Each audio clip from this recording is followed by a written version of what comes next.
Good morning. आज हम लोग formula of refraction at A spherical convex surface यानी गोली उत्तल पृष्ठ पर अपवर्तन का सूत्र, इसका डेरिवेशन देखेंगे। इसके लिए फ़िगर जो यहाँ पर दी गई है, इस फिगर में आप देखिए कि एक यहाँ पर जो हमने स्फेरिकल कॉन्वेक्स सरफेस ली हुई है वो एस पी एस डैश है, जो कि ये शो की जा रही है। ये S P S dash surface दो मीडियम यानी रेयर और डेंसर मीडियम को अलग अलग कर रही है। रेयर मीडियम, जिसको विरल माध्यम आप कह रहे हैं, उसकी एब्सोल्यूट रिफ्रैक्टिव इंडेक्स N1 माना गया, और जो डेंसर मीडियम है सघन माध्यम, उसका एब्सोल्यूट रिफ्रैक्टिव इंडेक्स N2 माना गया। ये यहाँ पर फिगर में शो किया गया है। इस सरफेस का जो ध्रुव है, जो पोल है, वो यहाँ पर लिया जा रहा है, जिसको कि P से शो किया जा रहा है। फिगर में आप देख रहे हैं, इसको P से शो किया गया। C इसका वक्रता केंद्र है, PC इसकी प्रिंसिपल एक्सिस है। इस PC प्रिंसिपल एक्सिस, ये जो PC प्रिंसिपल एक्सिस यहाँ पर ली गई है, इस पर एक बिंदु वस्तु ये O रखी हुई है। ये इसको सपोज कर लिया गया बिंदु वस्तु है। इस से ये जो OA रे आप देख रहे हैं फिगर के अंदर, ये इस बिंदु वस्तु से चल रही है। इसको हम कहते हैं आपतित किरण यानी इंसिडेंट रे, जो कि सरफेस की तरफ ये जा रही है, ये इंसिडेंट रे है। और जब ये डेंसर मीडियम में जाती है तो जो नॉर्मल आपका CAN है उसकी तरफ ये बेंड हो जाती है, झुक जाती है। तो नॉर्मल में यानी सघन माध्यम में ये जब चली जाती है तो इस AB को हम कहते हैं अपवर्तित किरण, यानी अपवर्तित किरण मतलब रिफ्रैक्टेड रे। तो यहाँ आप देख रहे हैं कि रिफ्रैक्टेड रे हमारी ये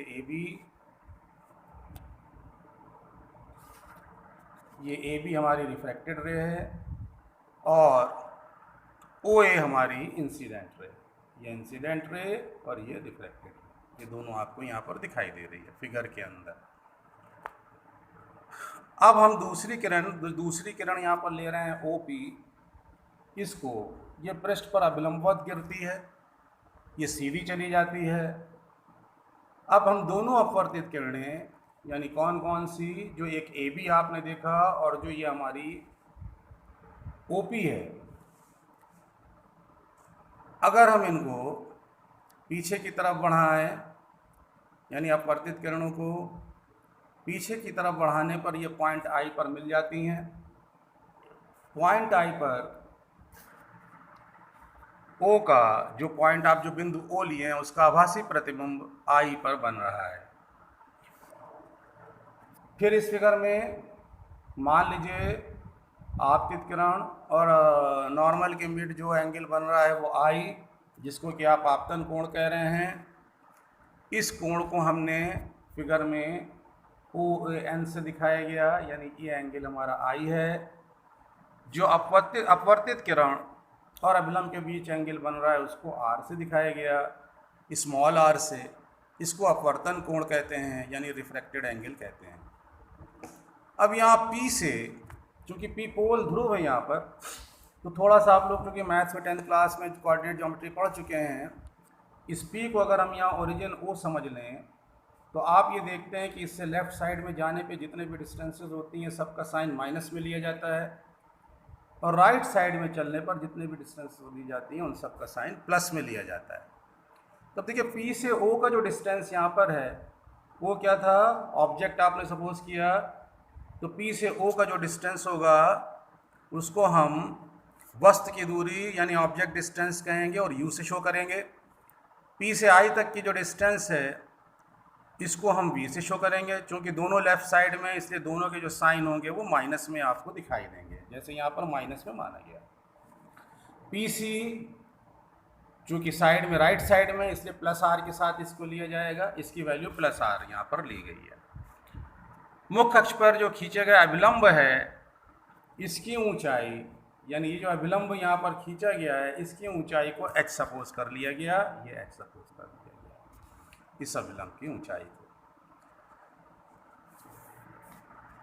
इनको सपोज करने के बाद अब आप यहाँ पर देखिए, हमको दो ट्रायंगल दिखाई दे रहे हैं, इन दोनों त्रिभुजों को आपको देखना है। एक त्रिभुज तो हमको दिखाई दे रहा है OAC, इसमें अगर देखें तो ये एंगल अल्फा, ये एंगल गामा माना गया है। ये एंगल जो आपका है यहाँ पर इस फिगर में, ये इसका आई एंगल है।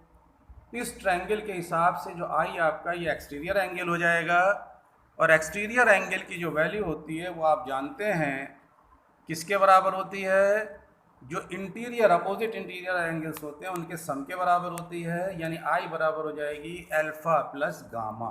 इस फिगर में जो आई की वैल्यू आपको मिलेगी वो आई की वैल्यू हो जाएगी यहाँ अल्फा प्लस गामा। यह एंगल आपको मिल जाएगा अल्फा प्लस गामा। दूसरा ट्रायंगल जो वहाँ बन रहा है वो ICA है, जिसकी फिगर अलग से यहाँ पर हमने बनाई हुई है। इसमें ICA में अगर आप देखिए तो अब जो यहाँ पर अब एक्सटीरियर एंगल है वो R, और जो इंटीरियर एंगल है वो बीटा और गामा है, बीटा और गामा। तो इसका मतलब यहाँ पर जो इसकी वैल्यू हमको मिलेगी R की, वो होगी बीटा प्लस गामा। इसको इक्वेशन नंबर 2 और इसको I is equal to alpha plus gamma को इक्वेशन नंबर 1 सपोज कर लीजिए। अब यहाँ आप स्नेल का नियम अप्लाई कीजिए। स्नेल के नियम से हम जानते हैं कि sine i upon sine r equal होता है N2 अपॉन N1, यानी N2 वो मीडियम जिसमें लाइट जा रही है, N1 वो मीडियम जिससे लाइट आ रही है। तो आप देख रहे हैं ये N2 है और ये N1 है। तो इसको अप्लाई करने पर आपको स्नेल के नियम से मिलेगा sine i upon sine r equals to N2 upon N1। Cross multiply कर दीजिए, N1 sine i equals to N2 sine r हो जाएगा। अब ये मान ले जो आप उत्तल पृष्ठ जो लिए हुए हैं, जो सरफेस लिए हुए हैं यहाँ पर स्फेरिकल सरफेस कॉन्वेक्स जो लिए हैं, अगर इसका साइज़ बहुत कम हो जाए तो ये ए पॉइंट जैसे जैसे इसका साइज़ कम होगा व्यास कम होता चला जाएगा। ये ए पॉइंट हमारा जो है ये पी की तरफ आता चला जाएगा इस तरह से साइज़ कम होने से।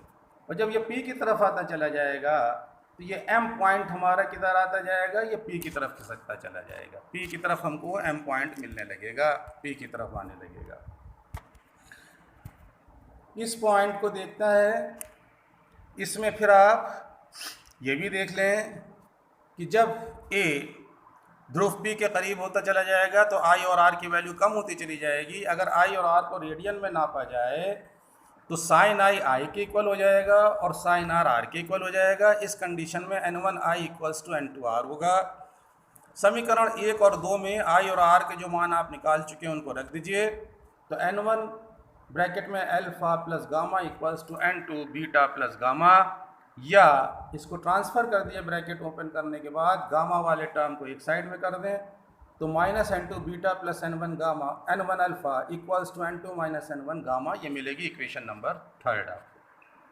अब यहाँ चूँकि ये माना गया है कि जो आपका पृष्ठ है, जो सरफेस है, इसका व्यास बहुत कम माना गया है, तो जो एंगल अल्फा बीटा गामा बन रहे हैं ये भी बहुत छोटे होंगे। और उस केस में जैसा मैं पहले बता चुका, पॉइंट ए और एम जो पोल पी है उसके करीब पहुंच जाएंगे। तो उस केस में हम अल्फ़ा को tan अल्फ़ा यानी A M upon O M लेंगे। और चूंकि एम पॉइंट पी के करीब पहुंच रहा है इसलिए एम ओ को हम पी ओ भी लिख सकते हैं, नोट कर सकते हैं कि इस एम ओ की प्लेस पर हम पी ओ कर देंगे। अब फिगर में देख के इनकी वैल्यू रख दी जाएगी। ए एम का मतलब है एच और पी ओ का मतलब है माइनस यू, तो अल्फ़ा की वैल्यू मिलेगी, अल्फ़ा की वैल्यू मिल जाएगी एच अपॉन माइनस यू। इसी तरह बीटा की वैल्यू फिर फिगर में देखिए, tan बीटा ये जो ट्रायंगल बन रहा है ए एम अपॉन एम आई, और एम आई जब पॉइंट एम पी के करीब आ जाएगा तो एम आई को पी आई नोट कर सकते हैं। तो ये हमारा हो जाएगा beta is equal to h upon minus v. इसी तरह से गामा की वैल्यू आप देख रहे हैं, ये इक्वल है tan गामा के, और tan गामा का मतलब A M upon M C. M point P के करीब है इसलिए इसको हम पी सी नोट कर सकते हैं, और ये हो जाएगा h अपॉन आर। चूँकि ये राइट साइड में आर डिस्टेंस हम ले रहे हैं इसलिए प्लस साइन में यहाँ पर लिया गया है। जो भी फार्मूले, जो भी मान आपने यहाँ पे अल्फा बीटा गामा के निकाले इनको इक्वेशन 3 में रख दीजिए। तो ये आपको मिलेगा minus N2 h upon minus वी plus N1 h upon minus u equals to N2 minus N1 h upon r. इसमें h आप देख रहे हैं कैंसिल हो रहा है, तो ये हो जाएगा minus minus plus n2 upon v minus n upon u equals to n2 minus n1 upon r। ये फार्मूला आपको मिल जाएगा। इस फार्मूले में आप ये देखें कि अगर हमारी जो लाइट जा रही है वो विरल माध्यम के सापेक्ष सघन, यहाँ पर हम ये देख रहे हैं कि जो हमारी लाइट गई है वो गई है विरल से सघन में। अगर हम विरल माध्यम के सापेक्ष सघन माध्यम के अपवर्तनांक को n से शो कर दें तो n बराबर n2 अपॉन n1 हो जाएगा। और उस केस में यहाँ इस इक्वेशन को अगर हम n2 से, यानी ये जो इक्वेशन आपकी मिली हुई है, इस इक्वेशन को अगर n1 से पूरा डिवाइड कीजिए तो ये हो जाएगा n2 अपॉन n1, ये n1 n1 कैंसिल हो जाएगा, यहाँ पर भी n2 अपॉन n1 और ये -1 हो जाएगा। इसको सिंप्लीफाई करने के बाद आपको मिलेगा n upon v minus 1 upon u equals to n minus 1 upon r। ये फार्मूला हमको मिल जाता है किस सरफेस के लिए? ये फार्मूला हमने निकाला स्फेरिकल कॉन्वेक्स सरफेस के लिए। इम्पॉर्टेंट फार्मूला है, इसको याद रखिए। देखिए